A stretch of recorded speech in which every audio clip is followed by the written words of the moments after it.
I worked two full-time jobs. I had just had my daughter, so I had a newborn baby and working two full-time jobs. My boys were at home because we worked during pandemic, so I was teaching with a newborn baby and working two full-time jobs. And it was tough, but it was worth it. In December of 2021, I purchased my house without. Hey, family. This is Che Willis coming back with another episode of the Wealth is a Journey podcast. This is episode 6. Man, we've been doing this for now 6 weeks. That's a big deal, man. So today we have a very, very special guest. Very excited about this. When I first started or had the idea or thought in my head that I was going to do a podcast, I think I talked about it on episode 1. That we were going to have conversations with not just millionaires, not just super successful entrepreneurs, but we're going to talk to everyday people who did dope stuff to hopefully inspire or give people hope. The thing that they did, you can do as well. So let's get into it. Um, when I first started this podcast, I talked about wanting to do things that were, or talk to people who I think are super dope, that the world may not know. I know that we have a lot of different podcasts out there, a lot of different interviews out there who highlight people who are already famous. And I just feel like when I thought about doing this podcast, this person is the first person I thought about because of the grind, the struggle, and the things that she had to go through to do the dope thing that she did. So without further ado, I would like to introduce my sister-in-law, Crystal Dixon. Give it up. Let's go. Thank you. Thank you. Yeah. So this is Crystal Dixon. We've known each other. So my wife and I, we've been married for be 18 years in August. I probably known Crystal maybe a year or two before that. So I've probably known her for about 19, 20 years now. And I've seen her come up from a little girl to now a full-blown grown woman. And she is taken, by the way. All right. So relax. She is taken. But again, like I said before, when I first started this podcast, she's the first person I thought about because she did something that was really dope. She's a really dope person, and I just wanted her to just come on and talk about it. And we're just going to have a conversation regarding wealth building, regarding what she did, because I think it's very important when you're on this wealth building journey. So, Crystal, tell us a little bit about yourself. All right, cool. Again, my name is Crystal. I'm 36. I have three children. I'm sorry, two boys, one girl. I've been in my current career for 10. I'm a consumer care specialist at Phillips and Cohen Associates. And like I said, started there 10 years ago in an entry-level position on a bankruptcy team, and I progressively moved my way around the company. I was promoted to an administrative assistant, and then now here I'm consumer care specialist, and I've been in my current role for 7 years. Super dope. So what I want to talk about in this wealth building journey, and first of all, her if you saw the podcast that I did 2 podcasts ago with the kids in there, Sadir and BJ, those are 2 of her kids that I do that class with. And just shout out to you for having the foresight of wanting them to be in the class, because I think it's very important for kids to learn about wealth building, and not only just the information that we give them, but the things that they see us doing on a day-to-day basis, which brings us to why you're on this podcast, because again, I think you did something really dope. So tell us what you did during the pandemic.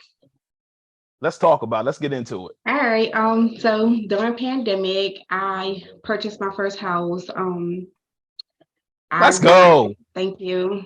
I grinded hard. I worked 2 full-time jobs. I had just had my daughter, so I had a newborn baby and working 2 full-time jobs. My boys were at home because we worked during pandemic, so I was teaching with a newborn baby and working 2 full-time jobs. And it was tough, but it was worth it. In December of 2021, I purchased my house without any first time home buyers programs. I grinded and it worked out in my favor. I built my credit, I paid off student loans. So And I did it. And not that's knocking good. anybody who did go through first time home buyers or any other programs, but I did it from the muscle, and I Oh, no doubt. appreciated it. No doubt. And I went through the first home buyers program. So the first home buyers program, Ken worked. That was my first home. I purchased back in 2003, I think it was. I went through the first home buyers program. But there are a lot of different programs out there for you to purchase your home. And what I want to do, Crystal, is kind of go back to when you were younger.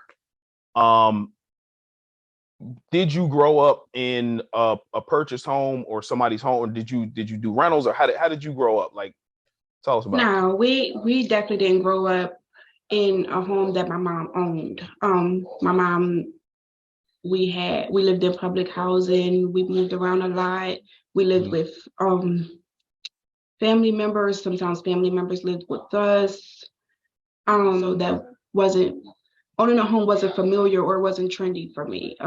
So even if I could think back to my mom's siblings, so I think there's six, if it's six of them, only one of them owns their house or owned their house at the time. So growing up, no, we didn't have family members or even my mom who purchased property. Okay. So in order for you to buy a house, you have to, like you said, you had to get it from the muscle. So what steps did you take? Or first of all, let me go back.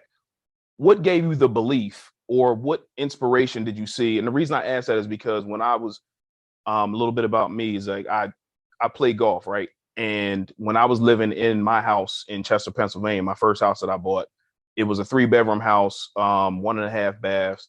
And I used to play golf, and I used to see these big houses, and I'm like, yo, I want to live in one of these one day. So what did you see, or who did you like kind of see to say that, hey, this is reality for me based on what I already know? Like, I know that I'm living in rental houses or public assistance, whatever the case may be. What gave you that belief, or what did you see to get to where you are?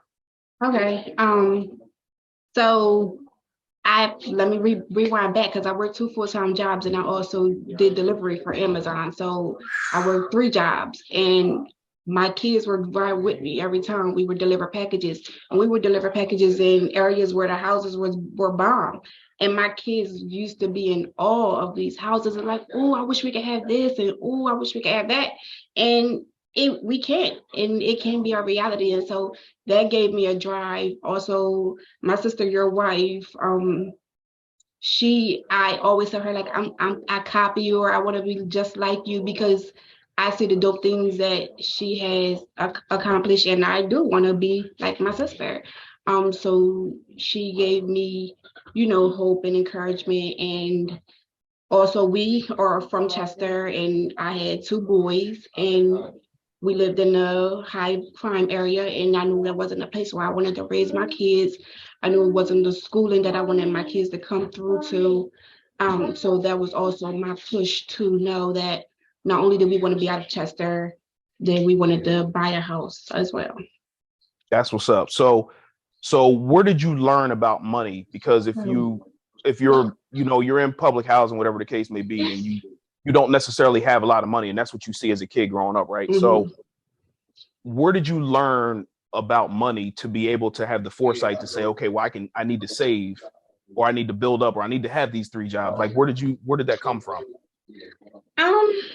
So I guess it came with maturity and just living and learning life. To be honest, I just knew like if what I wanted, what I needed to do to get there. And I've seen people get there following these steps. So I was going to follow them same steps, just following you and your wife, other family members who I've seen buy properties. You had to have money. And I rewind back before I moved to Delaware, I was partnered with a real estate agent, and I was still working in that entry level position, and I didn't have money. I took on a part-time job at Macy's, but the money that I was making at Macy's was kind of paying for the childcare that I was needing to get to Macy's. So it wasn't really beneficial. So I didn't really have the money, and it wasn't really the right time. And so I went through this real estate agent, and she was taking me to properties that were still in Pennsylvania, and they were horrible. And so I'm like, not like, nah, this ain't it. Like, this ain't what I want to do. So I end up getting a call for a rental property down in Delaware. And I even remember her trying to talk me out of taking that rental property. And I'm like, it's not the right time. And I even almost signed on to a contract for a property that I didn't even like, because I was, desperate, and I wanted to make the move, but it wasn't the right move. And I'm glad I didn't make the move. But I know I needed to save money. I know I needed to go a different route than the way I was doing things. So I'm glad it didn't work out in that moment. Yeah, me too. So how long from the time you knew that you wanted to buy a house to the time that you bought the house? What was the time gap? Like, how long was that? All right. So I think it was about 9 months, because I remember reaching out to Gary Taylor. He was my loan officer. Yeah. Yep. And also a family friend. So I texted him. I'm like, I wanna start the process of buying a house again. And so he like, all right, send me over this stuff. That was probably it was March of 2021. I bought the house in December. So so when the time that you said, okay, I want to buy a house, I'm talking about you haven't talked to anybody. Okay. From the time you said it in your mind, I want to buy a house, how long was that to the time that you said you wanted to buy the house to the time that you got the house? How long was that about? Yeah, so I would say it was about 9 to 10 months. I thought it in my head, hey, I want to buy a house. I reached out to Gary Taylor, my loan officer, text him like, I think I'm ready to buy a house. And he said, all right, cool. And from that day forward, I was sending him my documents, and we were working. He got me partnered with a real estate agent, and we went out, looked at properties, and by December of 2021, I was settling on my first house. That's dope, man. Clap it up. That's good. So what obstacles did you face going through this home buying process? Like, was it super smooth, or did you have any obstacles or challenges? I have to say that I don't have a bad story of my process, and I've heard a lot of horror stories for people who go through the home buying process, and I've heard stories of people who was going through the home buying process during pandemic, and that wasn't my story. So I knew that this was my time. The only obstacle that I would say is the balance of trying to balance my family, working 2 jobs. I had to sacrifice a lot. I had to sacrifice trips. I had to sacrifice the hanging out and things that I wanted to do in that moment that I knew I couldn't do in that time because I was looking at the bigger picture. But other than that, I can't say that I had any like major obstacles that prevented me from getting to where I needed to be. Yeah, I think that's super dope. And I think that's one thing that anybody who goes through something or is facing a challenge that they just have to kind of go through. I think that we always think, or we have a tendency to think that it's permanent. It's always going to be like this. But you saw the bigger picture, like you said, that it is only temporary. It's only for a time. It only took 9 months. And now you're on the other side of it. You have a beautiful home. I've been to your house multiple times. You have a beautiful home. And not only that, but what did that show your kids? Like, how happy were they when you walk through the door and you're like, hey, this is your house? Like, how did they react?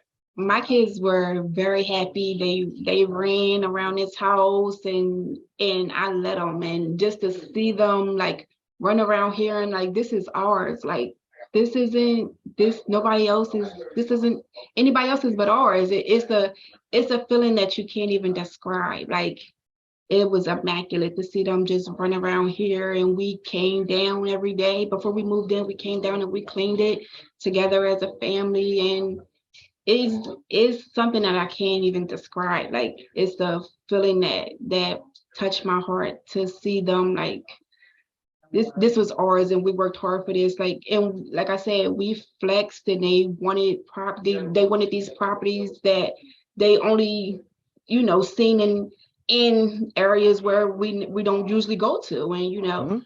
but it is reality is that we can still have those same things. So Absolutely. it's very And rewarding.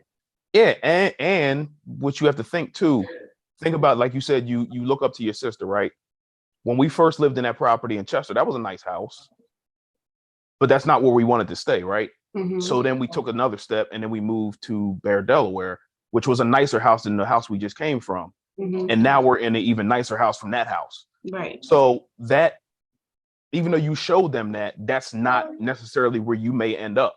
You know Yes, what I'm saying? for So sure. I think that's very important as well. I think the thing that you're showing them is that you, like, anything that you work for, anything that's worth it, you got to work for it, is what I was trying Mm-hmm. to say. That's right. And hey, we got to go through this thing for a period of time for 9 months. We have to grind, we have to hustle, we have to save a certain amount of money. That's showing them more than anything, because I think when I was a kid, we lived in apartments until I think I was 9. My mom and dad bought their first house in West Philly when I was 9 or 10 years old.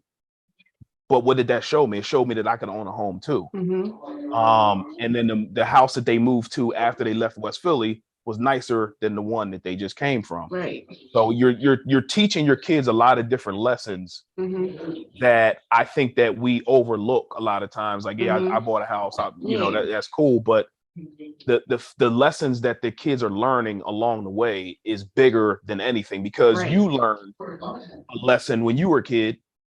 I don't want this when I grow up. Mm-hmm. So I got to do different things. Yeah. And I think that that's the biggest lesson ever. Now you're showing them, okay, this is our floor right now. Mm-hmm. Where we're at is the floor, and we gotta take it higher. We gotta do, bigger things. So Yeah. um and again, that's why I wanted you on here, because like I think, oh yeah, I bought a house, cool, but it's a big deal.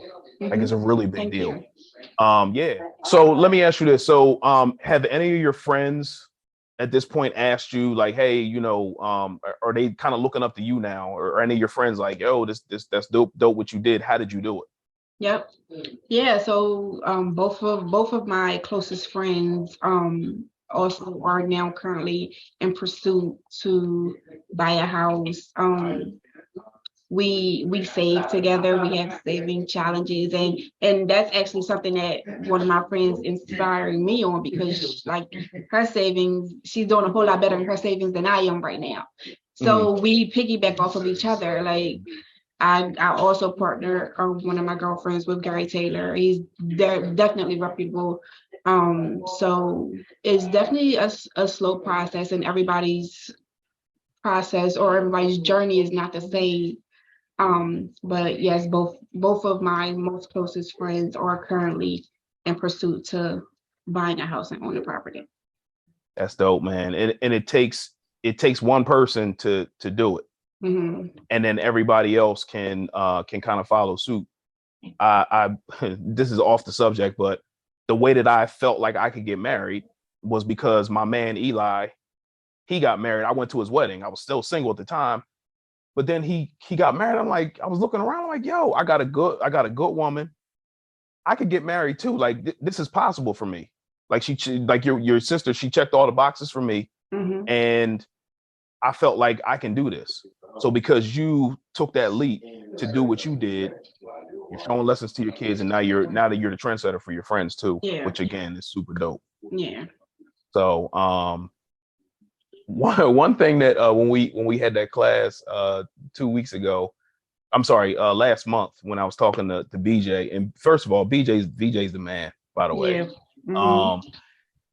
The thing that I think he overlooked was the fact that he's like, yo, I clean this, I clean that, I clean my bathroom. I'm like, dude, Yeah. you got your own bathroom, fam. Like Mhm. that's a huge deal, man. Yeah, To for have your own sure. bathroom as a kid, because again, that's the floor. Yeah. So having his own bathroom is that's a big deal. Now that you accomplished this goal of buying a house, what's the next goal? Like, what do you see for yourself in say the next year to 5 years? Is there any? Do you have any other goals? Anything Yeah. like that? So my shortest term goal is paying my car off. I don't want any more car debt. And I will have that paid off soon. Buy another house and we'll use this as a rental property. Um, so those are my two biggest goals, and I have some personal goals as well. That's what I'm talking about. Well, Chris, listen, I think, like I said before, I think you're super dope based on what you did. Again, guys, she is taken, so relax. My big little brother is her man, so relax, okay? But no, I think what you're doing is super dope, and I think the trend that you're setting for your family first of all, and then for your friends to be one of the ones in your family to be able to buy a house, to hustle, do what you needed to do for a short period of time to get to something that's going to set you on a path to build wealth. Yeah. You're looking to turn that now into a rental property, which is Mhm. huge. Yeah. Again, you're building wealth. So we're all, I think we're all on the journey of building wealth together. But I think also we all have a different way of getting there. Mm-hmm. And the way that you did it was awesome. So, and I Thank think you.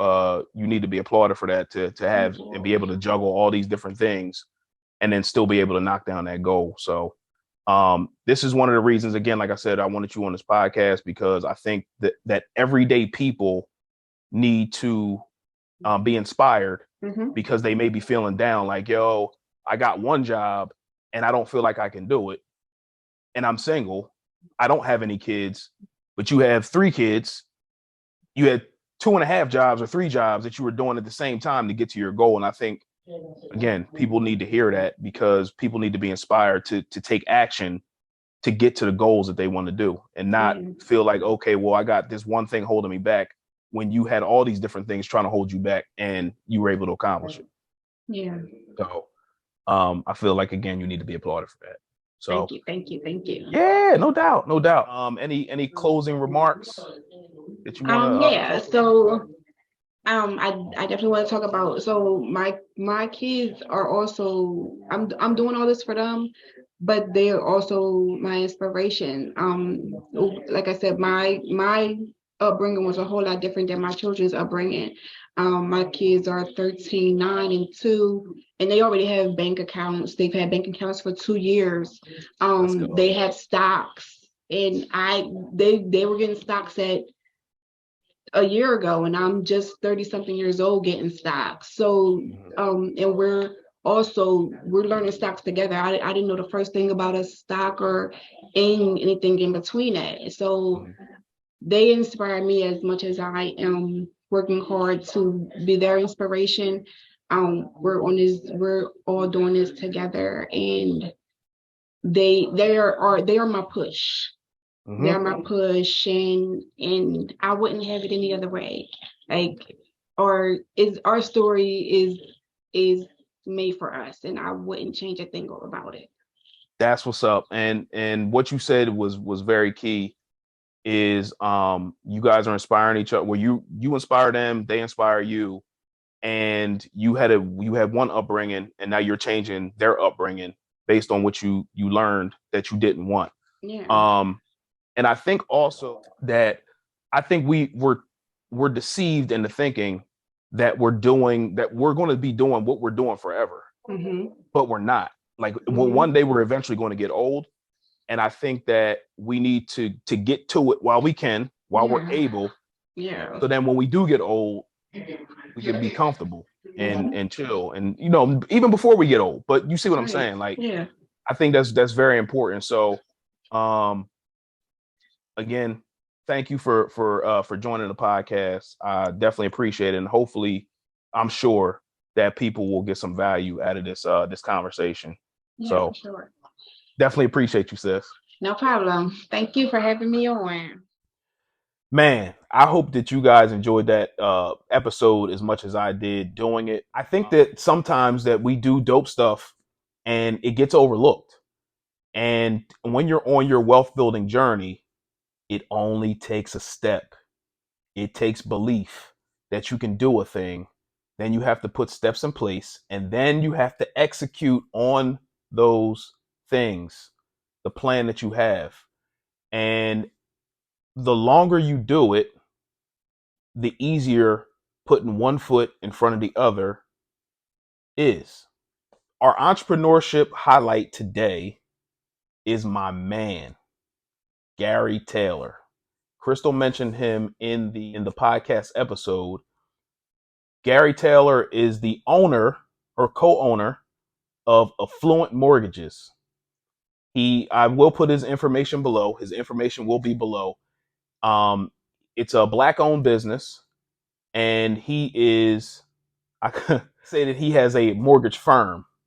I don't even know if that's a thing, but that's what I say. That's my man, and I'm bigging him up because he did something dope. He's been hustling for a long time, for years, telling me all the time, like, "Yo, I'm gonna start this mortgage business. I'm gonna start this mortgage business." He ended up one day like, "Yo, I'm starting," and I was so excited for him. Anyway, Affluent Mortgage. He took care of me during the pandemic. He lowered my interest rate crazy. I told you guys before I'm on this wealth building journey to pay our house off, my wife and I, and him getting us a lower interest rate helped accelerate our timeline to pay our house off. So without him, um, maybe we wouldn't have been able to do what we did. But I will put his information below. So if you guys are in the market and you are looking for a house to buy, please make sure that you hit him up. It seemed like after the pandemic, I don't know, man, but customer service just went out the window. This guy will make sure that you are taken care of start to finish. I don't play about customer service. And he's my man. And sometimes I don't like, dealing with friends and business, but I knew that he was going to take good care of me. He took good care of me. I recommended him to Crystal and anybody else who needs a mortgage. I'm recommending my man, Gary Taylor. Wealth is a journey. Make sure that you like, subscribe, and share. Thank you.